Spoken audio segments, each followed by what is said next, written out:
Okay, today we are working on a John Deere X304 all-wheel steering.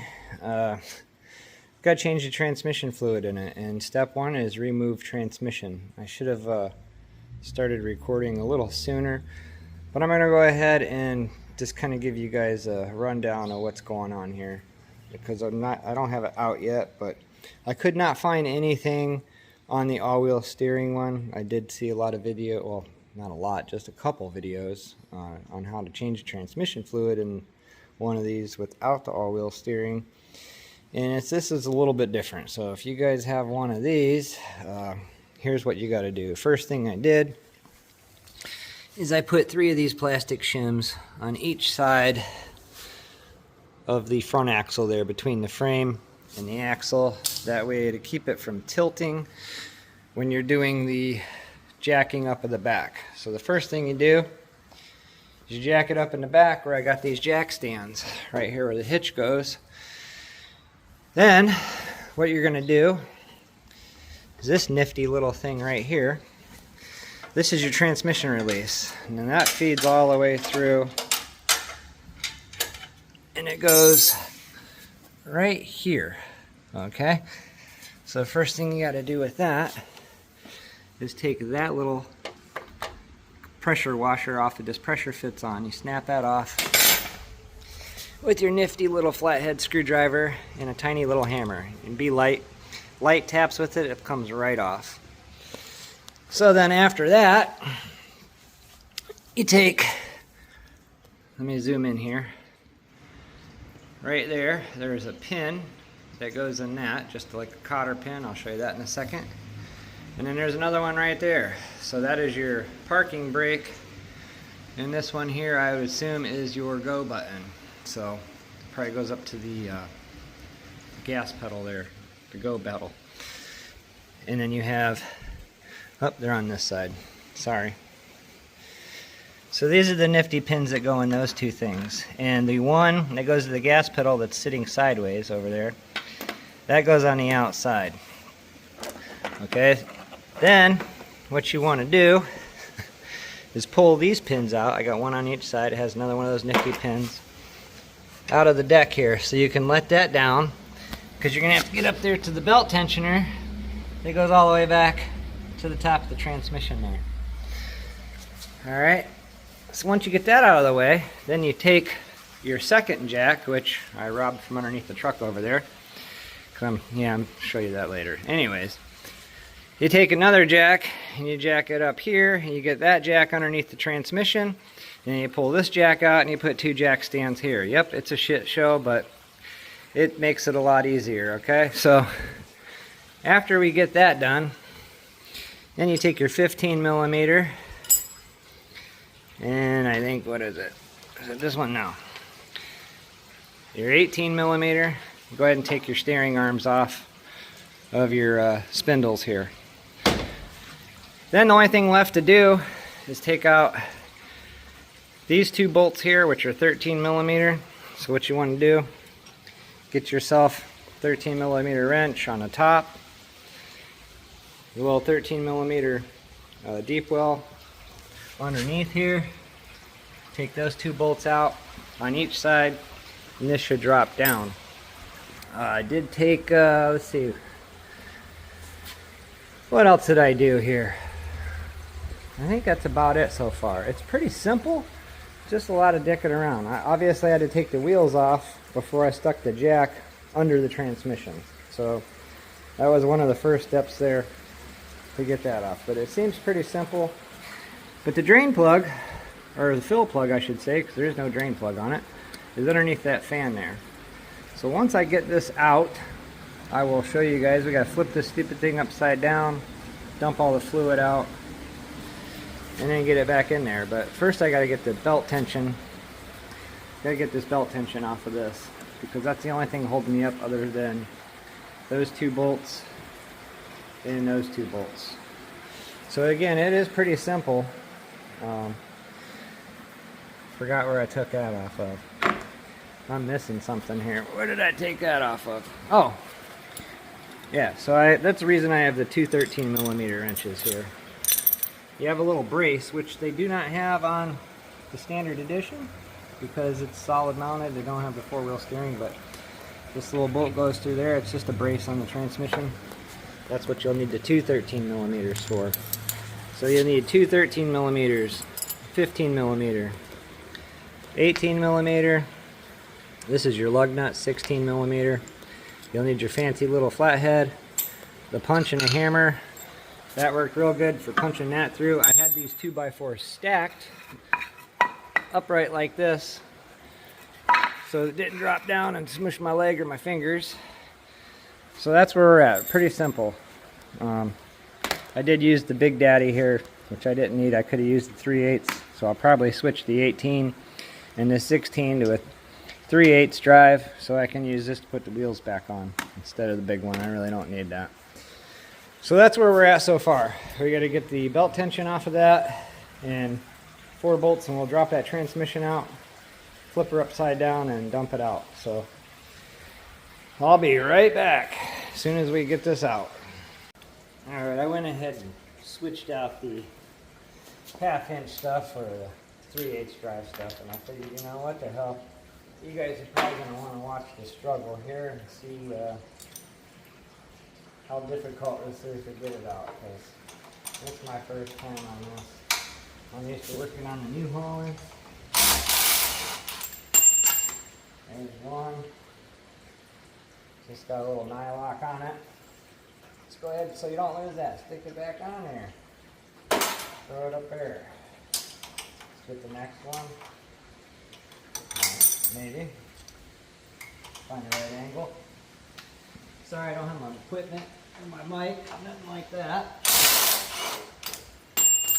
We're just going on the fly with just a cell phone sitting on a DeWalt radio on a milk crate. That's the gimbal today. I don't need to move you guys over here to show you what I'm doing. You know what I'm doing, taking out those 2 bolts. Maybe. Jack is kind of in the way. Probably need a shallow socket for that one. But what I'll do is I'll just reach under and hold that with the wrench and get her from top side. Easy enough. No dicking around. Again, put your nut back on, throw her up there. Don't want to lose your nut. Alright, transmission is loose. I did not take the tension off the belt. I said, screw it. I'll figure that out later when I put it back together. So now what we're going to do is we're going to slowly let this thing down, try to get the belt off of it, and drag the transmission out. Nice and slow.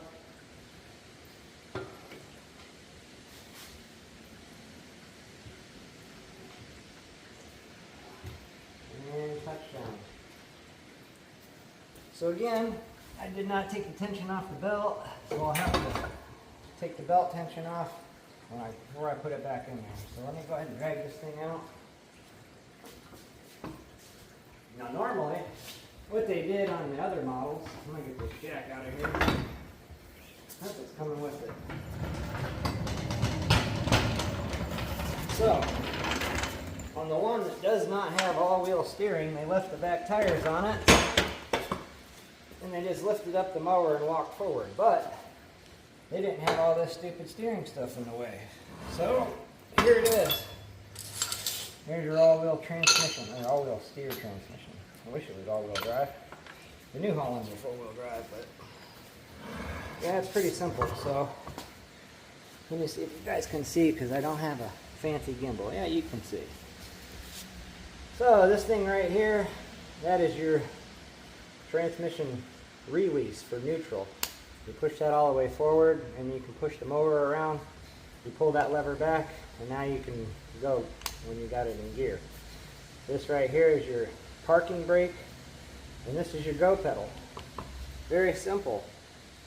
And then again, you have those 4 bolts, 2 on each side, and then you have to take the little tie rod bolts off. Again, I put the nuts on there so I didn't lose them.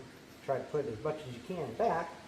Use the little bungee cord. Go from side to side to hold these steering arms up so they're not flapping around and aggravating you and making you cuss.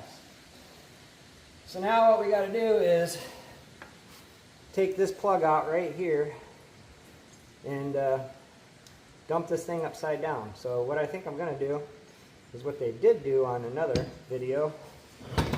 They took snap ring pliers so we can get this fan and pulley out of the way, and it'd be a good time to clean her up. So it is raining outside today, so we'll go ahead and get the pressure washer out, and we'll blast that off before I do that. So I'm just trying to make a video to help anybody that is looking for a little advice on how to go on this, because that's what I wanted and I couldn't find it. So I figured, hey, I'll put it out there. But again, there isn't too many pieces. Here's your two big long bolts for each side. Here's your little lug 'em nuts, and they lug the tires right on. Here's your transmission release with your little push washer, and this is what holds the deck up. And then again, plastic shims, because it's a solid axle, and she'll tilt back and forth on you when you jack it up, so that keeps it from going cattywampus. These two cotter pins right here, they went to that. Well, a washer went on that one too. And then that one right there. So that is your parking brake, and that is your go pedal.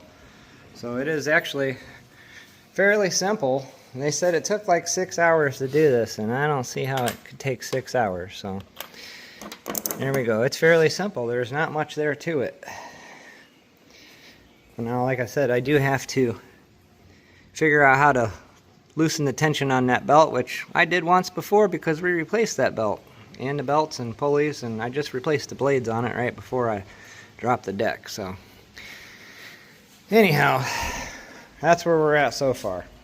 Once I get that cleaned up and that fan blade off, again, there's just a little tiny snap ring right there, and pop that off, and this whole pulley with the fan assembly will come off. Alright, so we're going to end it right there for a second, and we'll be back. Okay, like any typical American man, I decided to go a little lazy about it, and I just took the fancy air blower and blew all the stuff out, and a quarter can of brake cleaner to clean all the goo off of it, and I figured we'll wash it when we put it back on the tractor. So here's what we got up so far, got done so far. Got it up on these milk crates. Got a little container all wiped out. See if we have any particulates in the oil. I did put this bungee cord here to keep. Now, if you guys have the straight axle version, obviously you don't have to worry about this, but it gets all cattywampus, and so if you hold these forward like that, it helps counter the extra weight that's here, because it's like cantilevering, and if you don't have those turned in like that, it flips forward on you, and we don't want that. And I got my tiny little snap ring plier here, so basically what we're going to do is get this in there. I'm probably not going to be able to do it left-handed. Oh, I guess so. Let's see. Nope. I'm going to set you guys down and get that little snap ring out of there.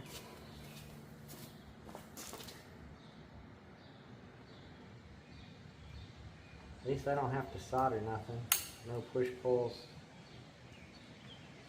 No kill switches.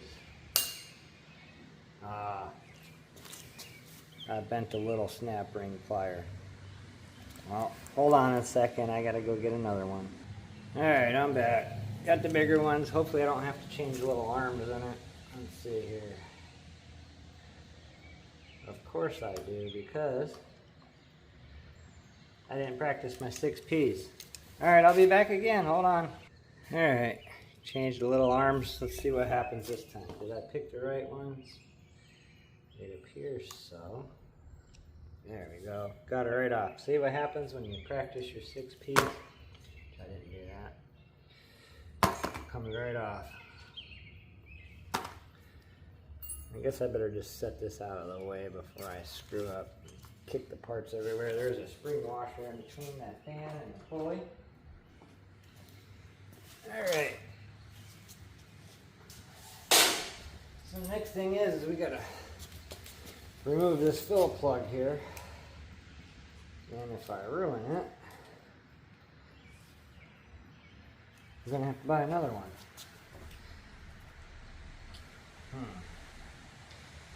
Alright, hold on, I'm gonna go get something else. Alright. Got a funny little pry bar here, a scraper, and a screwdriver. Let's see what I can do or not do with this. So, the reason I'm doing this is because John Deere thought it was a good idea to put just motor oil in this. And it needs some synthetic because transmissions burn up in these things in just a couple hundred hours.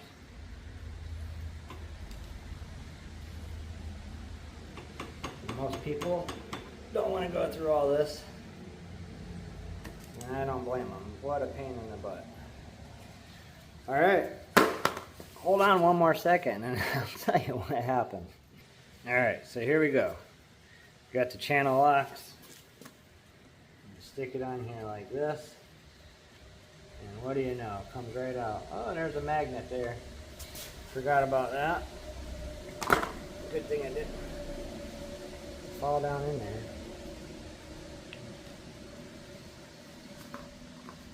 Alright. That's a good sign. That's just normal wear fuzzies. No big chunks or nothing like that. Cap is still in good shape. Clean that off. I'm glad I didn't mess that all up with the little scraper tool and stuff. I brought plastic ones this time in case I needed them, but that's not the case. We don't need them. Let's get this out of the way. Set this plug out of the way. Little magnets right onto it. And I can see the fluid definitely is dark. There it is, filled right to the top, so that's a good reference to know when I fill it back up. And we're going to fill that up with synthetic, not motor oil. So let's see how big a mess I can make here. Got the cardboard out.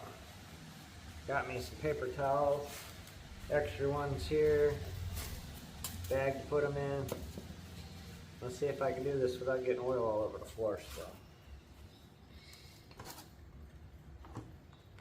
Well, that don't look bad. It's definitely not clear, but again, this was motor oil, so it's going to have a brown tint to it. I can't remember how many hours are on this thing. We'll look at that here next. Just to give you guys a reference in case you're trying to do yours.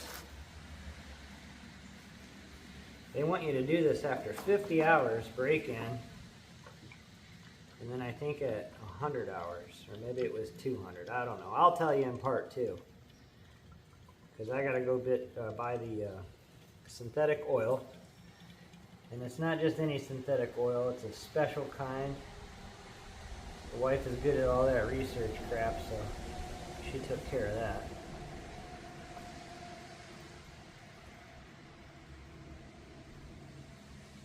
But yeah, that's pretty clear.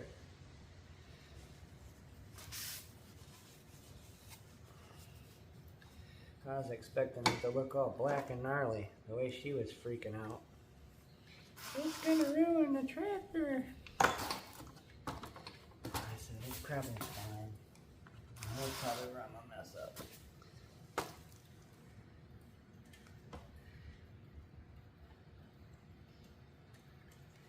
Alright.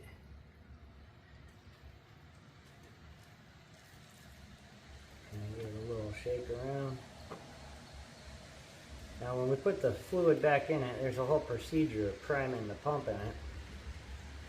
That'll be in part 2.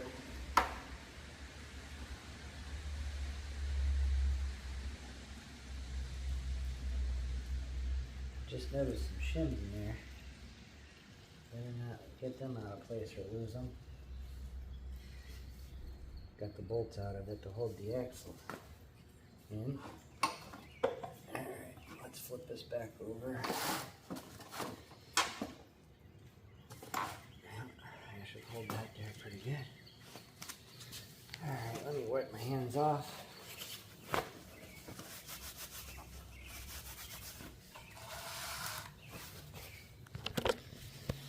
So there it is. Yeah, it looks black, but if you stick your finger in it, you can see it's still quite clear. So, not as bad as we were anticipating, but it's a damn good thing we did it. Let's see how many hours are on this thing. 260. So it's 206 or 210 hours past its. Should have done it once already anyhow. Oh well. It looks good. I'm not worried about it. So anyways, guys, that's part one. Part two, we'll get that all put back together and filled up and primed and everything, and stay tuned for the New Holland over there. We got to put the loader on that thing. So till next time, guys, don't forget to like and subscribe. We don't always just work on guitars here. Sometimes it's boats, sometimes it's tractors.